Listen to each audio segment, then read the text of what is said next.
Muy buenas noches, señores y señores. Bienvenidos al desarrollo de la clase del tema número 2, correspondientes a la materia de ciencias naturales. Un gusto poderles saludar a cada uno de ustedes. Bienvenidos al desarrollo de las actividades correspondientes a las ecorregiones que vamos a tratar el día de hoy. Bienvenidos.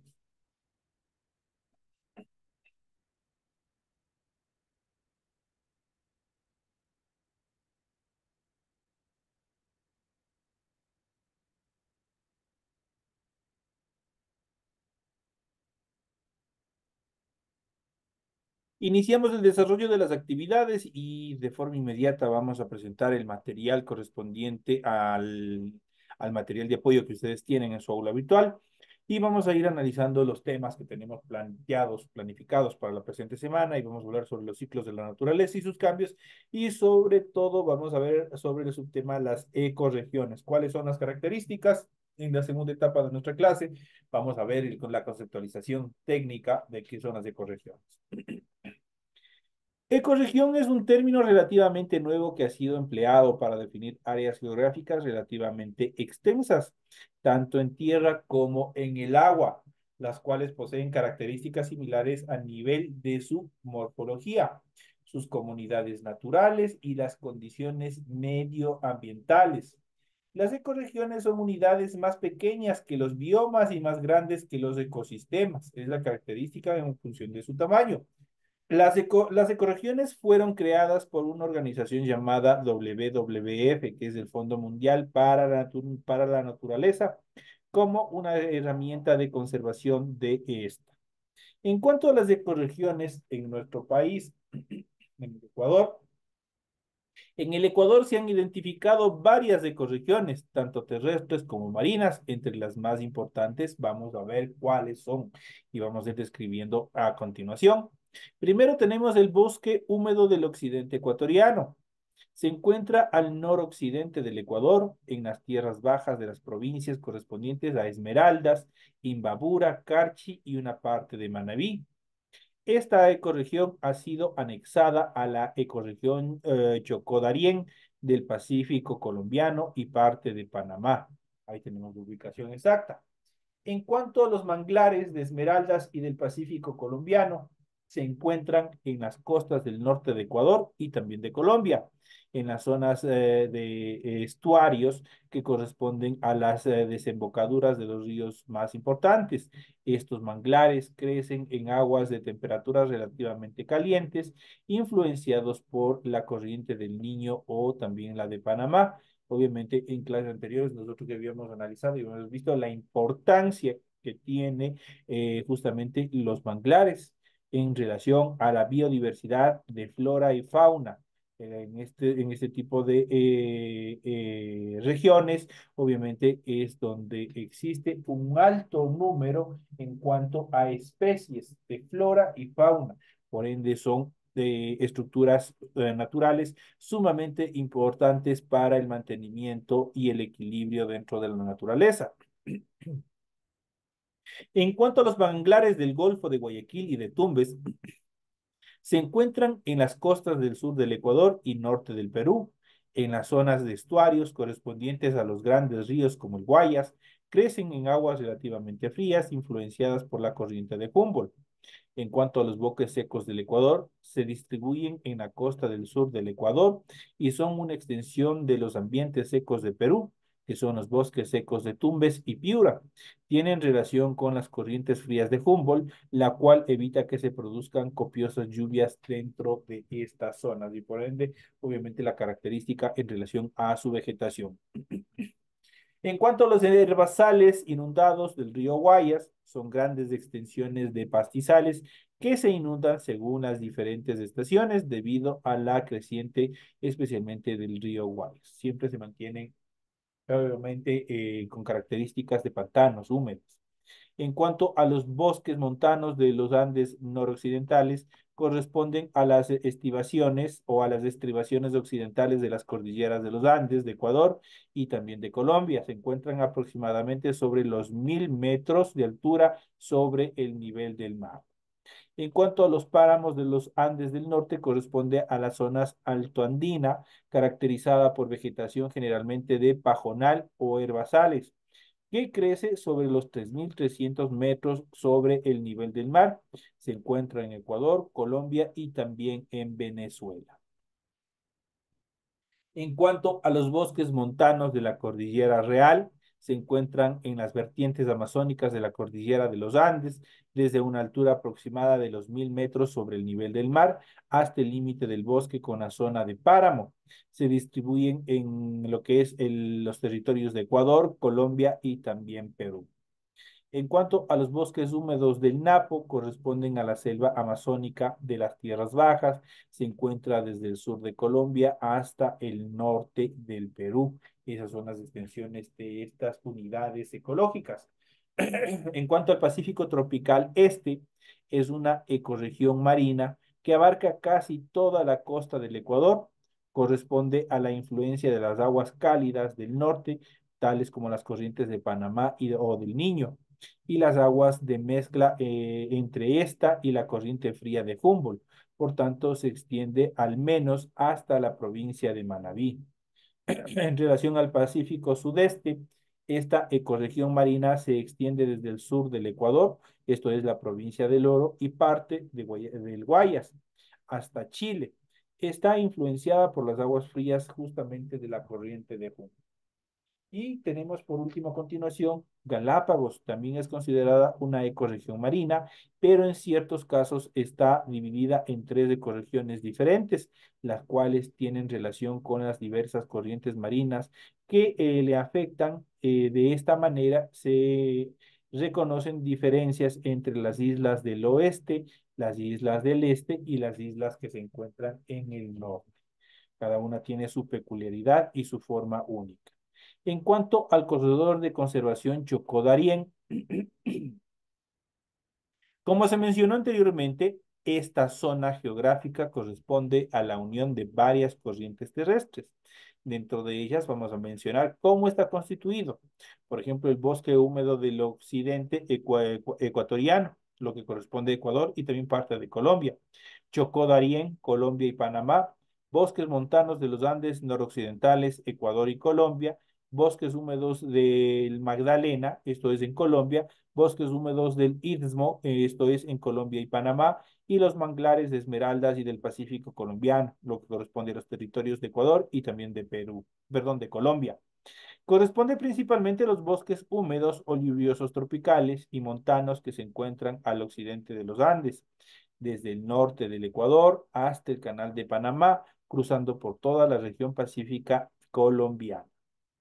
Los bosques tropicales se separan del bosque tropical amazónico cuando se originan en los Andes. A partir de allí, tanto la flora como la fauna que resultaron geográficamente aisladas originaron especies totalmente diferentes. El Chocó Darién, por ejemplo, además se diferencia de la región amazónica porque los suelos de esta zona poseen más nutrientes que los amazónicos y por lo tanto son tierras útiles para la agricultura. Esta situación, al menos en el Ecuador, ha generado que la mayoría de estos ecosistemas hayan sido transformados en áreas de cultivo agrícola y también con destino ganadero. Por lo tanto, en el Ecuador se encuentran seriamente amenazadas todas estas unidades geográficas. La diversidad de esta zona es muy alta, solamente comparable con la Amazonía. Sin embargo, su principal valor es el endemismo. De esta manera, la mayoría de las especies que habitan en estas zonas solamente se encuentran allí.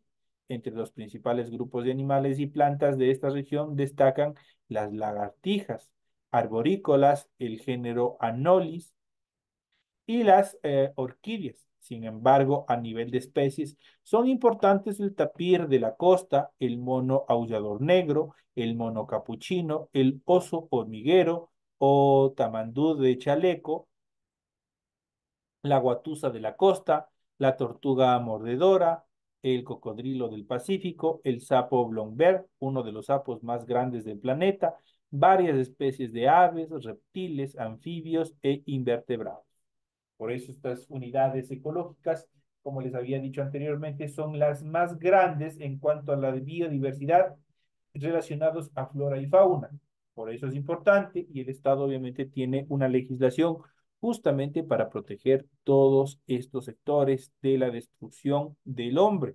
Protegerlos, como habíamos visto anteriormente, tienen especies endémicas, tanto en flora y fauna, lo que los hace lugares únicos y obviamente especiales y también delicados en relación a la conservación de todas estas especies.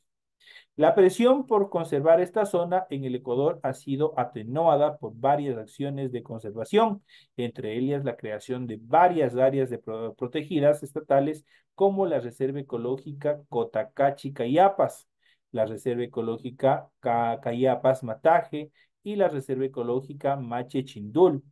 Parte de ello existe, obviamente aparte de ello existen otras acciones, tanto privadas como comunitarias, que pretenden o se orientan directamente a la conservación de todos estos lugares, entre las cuales se pretende la construcción de un corredor de conservación de todas estas especies.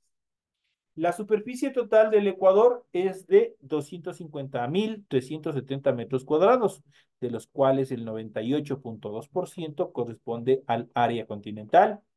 Están representadas una gran variedad de tipos de vegetación, la misma que ha podido diversificarse gracias a las condiciones climatológicas, al relieve del terreno y a la historia evolutiva por la que han pasado las especies que habitan en estos territorios. La primera condición que determina la alta diversidad biológica del país en su ubicación en la zona tropical, justo en la línea ecuatorial. Adicionalmente, la existencia de la cordillera de los Andes es fundamental, pues esta acentúa o esta determina las características en cuanto a flora y fauna y la división, obviamente, entre costa y oriente. Esta obviamente actúa como una barrera geográfica y logró aislar las poblaciones de las especies de los dos lados de los Andes, lo que finalmente derivó en otras especies. La presencia de las corrientes marinas frías y calientes y la acción de los vientos moldea los diferentes climas o los diversos climas que se sientan en los diferentes valles y planicies de esta región, tanto en las zonas de montaña como en las planicies de la costa. Finalmente, podemos mencionar que la geología y la hidrografía han permitido el establecimiento de varios sistemas naturales, cada uno de los cuales tienen sus propias características y por lo tanto su propia biodiversidad. El Ecuador se divide en cuatro regiones naturales. Posible pregunta de examen, ya saben. El Ecuador se divide en cuatro regiones naturales, las cuales se encuentran localizadas, obviamente, de la siguiente manera. Vamos a ver, tenemos el siguiente cuadro. Tenemos las regiones naturales del Ecuador, facilito de memorizar. Tenemos costa, sierra, Amazonía y región insular. En relación a la costa, localizada bajo los 1.300 metros de altura, se ubica desde el Océano Pacífico hasta las estribaciones occidentales de la cordillera de los Andes. En relación a la sierra, situada sobre los 1.300 metros, está en la región central del país. En relación a la Amazonía o región oriental, ubicada bajo los 1.300 metros al este de la cordillera de los Andes. Y por último, la región insular, localizada a 1.000 kilómetros de las costas ecuatorianas, justamente sobre el Océano Pacífico. Estas son justamente, como les había mencionado, obviamente las cuatro regiones naturales, las cuales se encuentran localizadas, las cuales se encuentran establecidas en el cuadro que acabamos de explicar. Entonces, tienen ustedes toda la información pertinente en cuanto a este mundo maravilloso. Muchos de estos lugares ni siquiera nosotros mismos los conocemos. Entonces, es importante antes que buscar salir a pasear o a disfrutar de otros sectores fuera de nuestro país, obviamente conocer y sobre todo identificar las diferentes ecorregiones que está constituido nuestro país, que está constituido nuestro territorio y obviamente la flora y la fauna, la diversidad en cuanto a flora y fauna que albergan cada una de estas unidades territoriales relacionadas a la naturaleza. Entonces es importante identificar y también mantener y preservar lo que obviamente tenemos en la actualidad en relación a nuestra flora y fauna. No contaminar, no destruir, no dañar, no cazar, no realizar pesca indiscriminada, lo cual puede conllevar a la extinción de determinadas especies. Pero en esta siguiente parte de nuestra clase, nosotros vamos a iniciar, vamos a explicar un poco más qué son las ecorregiones, cuáles son las características principales en cuanto a esta determinación. Y en este caso, nosotros los vamos a ver ya desde un punto de vista general. Vamos a ver las ecorregiones, definición, características y tipos que existen no solamente dentro de nuestro país o de nuestra región, sino a nivel global. ¿Cuáles son las características fundamentales y por qué nosotros debemos mantenerlas, conservarlas y también estudiar todas las características indispensables acerca de estas unidades naturales? Y justamente vamos a hablar sobre las ecorregiones, la definición, características y tipos.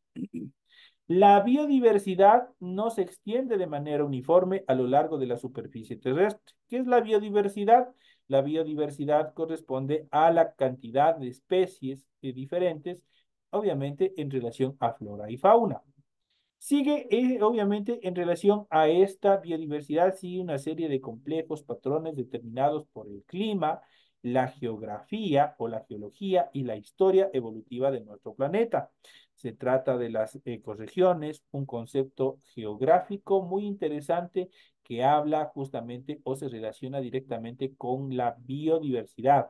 Eso quiere decir con todos los animales y plantas que existen en nuestro planeta. Pero, ¿qué son las ecorregiones? En síntesis, una ecorregión es una gran unidad de tierra o de agua que contiene un conjunto geográficamente distintivo de especies, comunidades naturales y condiciones ambientales. A pesar de que los límites de las ecorregiones del mundo no son fijos, todas comparten una misma característica. Todas abarcan un área dentro de la cual los procesos ecológicos y evolutivos interactúan entre sí. Dicho esto, suele haber una cierta confusión para diferenciar una ecorregión de un bioma, pero no es lo mismo. Hay diferencias. Los biomas son una comunidad biótica que tiene uniformidad fisionómica de su vegetación como resultado de sus condiciones climáticas y de las características del suelo de un territorio particular. En cambio, una ecorregión es un área biogeográfica que reúne una fauna, una flora y una ecología característicos que las hace únicos y diferentes. Las ecorregiones son, por tanto, lugares con un esquema de biodiversidad único en relación a flora y fauna. No se puede encontrar en otra parte, no se repite, no se replica. Son únicos a nivel global.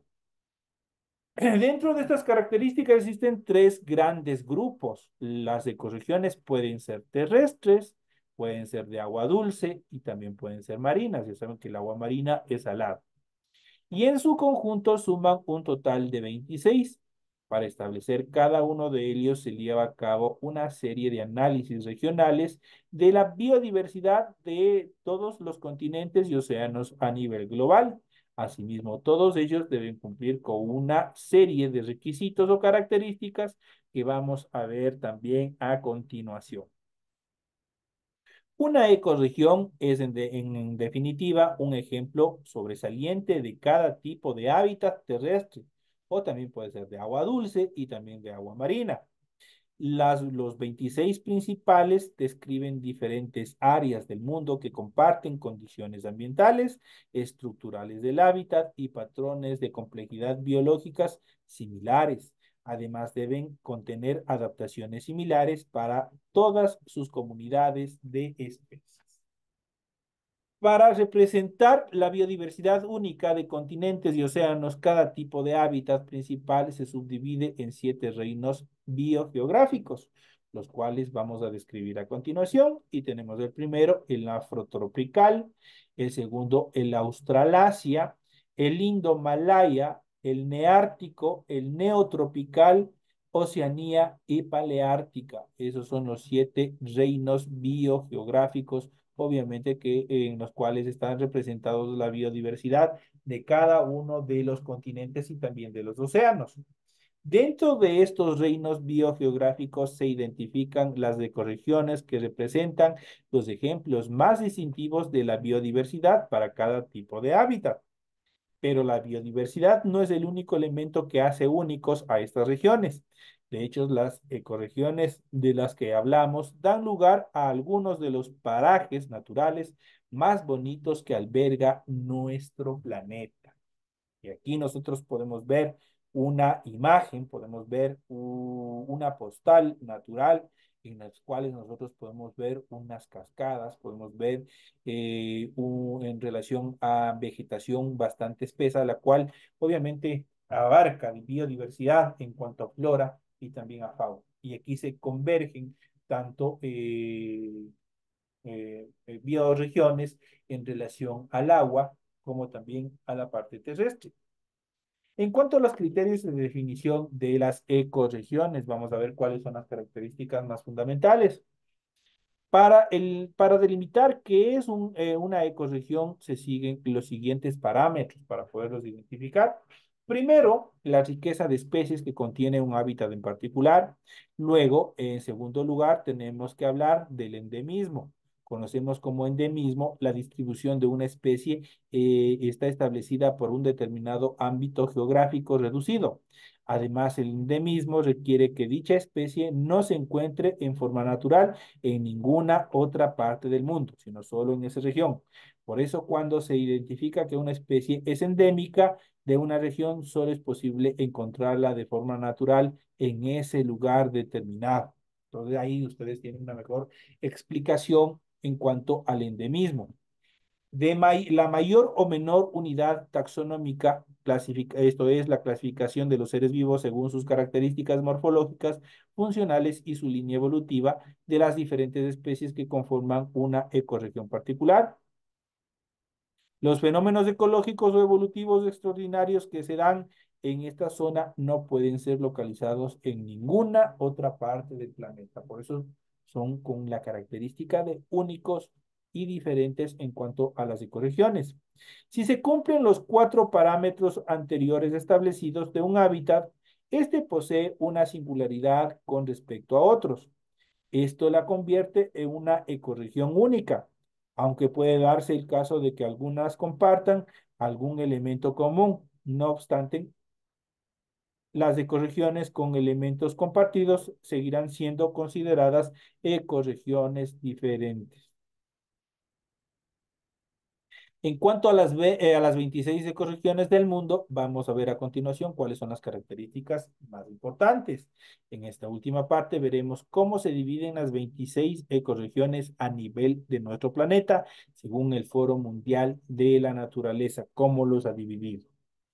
En relación a las ecorregiones terrestres, en primer lugar tenemos los desiertos y matorrales xerófilos, tenemos los bosques templados de hojas anchas y mixtos, tenemos los bosques coníferos templados, los bosques boreales o taigas, los bosques de hojas anchas secos tropicales y subtropicales, tenemos los pastizales tropicales y subtropicales, sabanas y matorrales, tenemos los pastizales templados, sabanas y matorrales, las praderas y sabanas inundadas, bosques de hojas anchas, húmedos tropicales y subtropicales, los pastizales y matorrales montanos, bosques de coníferas tropicales y subtropicales, tenemos la tundra, los bosques mediterráneos y bosques matorrales y los manglares, que son las unidades naturales más diversas de nuestro planeta. Esas son las ecorregiones terrestres. Pasamos a las ecorregiones acuáticas, esto es de agua dulce. Son grandes ecosistemas fluviales, grandes ecosistemas del delta del río, pequeños ecosistemas fluviales, grandes ecosistemas de cabecera de río, grandes ecosistemas lacustres, pequeños ecosistemas lacustres y ecosistemas de cuencas séricas. Eso corresponde a aguas dulces, lo que son lagos, lo que son ríos, lo que son manantiales, todo lo que se encuentra sobre la placa continental. En relación a las ecorregiones marinas, tenemos las ecorregiones polares, las estaciones templadas y ecorregiones de mares, las urgencias templadas, las poblaciones tropicales y el coral tropical. Esas son las características en cuanto a las ecorregiones marinas. Entonces aquí nosotros tenemos cada una de las 26 ecorregiones que se encuentran distribuidas a nivel de, de todo nuestro planeta.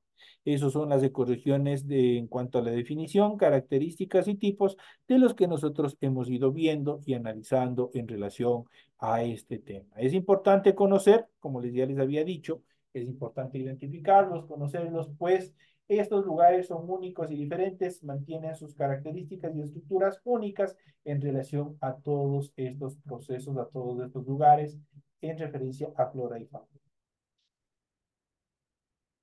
Debemos conocerlos, debemos tratarlos y debemos conservarlos para dejarlos como herencia a las futuras generaciones. De ahí obviamente procede también todo lo que es el oxígeno, todo lo que es la purificación de nuestro oxígeno para que nuestro planeta continúe siendo habitable.